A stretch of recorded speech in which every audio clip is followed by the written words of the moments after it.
ரோகிணி கிருஷ ஆட்டோல இருந்து இறக்கி விடுறாங்க. கிருஷ் கிட்ட சொல்றாங்க, இதுதான் நீ படிக்க போற புது ஸ்கூல்.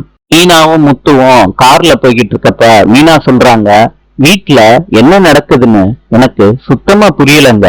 கிருஷ அந்த ஸ்கூல் ஹாஸ்டல்ல சேர்த்து விடுறதுக்கு கூட்டிட்டு போறாங்க.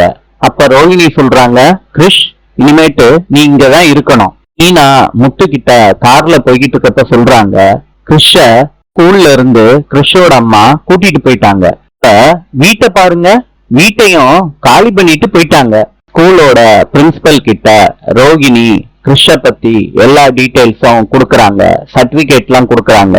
அந்த பிரின்சிபலும் ஒத்துக்கிறாரு கிருஷ ஸ்கூல்ல சேர்க்கறதுக்கு. கிருஷ கூட்டிட்டு போங்கன்னு பிரின்சிபல் சொல்றாரு. மீனா முத்துக்கிட்ட சொல்றாங்க, கார்ல போய்கிட்டு இருக்கப்ப எனக்கு எதுவுமே புரியலங்க, என்ன நடக்குதுன்னு சுத்தமா தெரியல.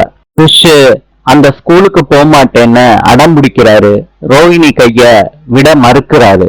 முத்துவும் மீனாவும் வண்டியில போய்கிட்டு இருக்கப்ப கிருஷோட பாட்டிய பாக்குறாங்க. மீனா கீழே இறங்கி நெல்லுங்கம்மான்னு கிருஷோட பாட்டி கைய பிடிக்கிறாங்க. கேக்குறாங்க, இப்ப கிருஷும் உங்க பொண்ணும் எங்க இருக்காங்க? கிருஷோட பாட்டி சொல்ல தயங்கிக்கிட்டு நிக்கிறாங்க.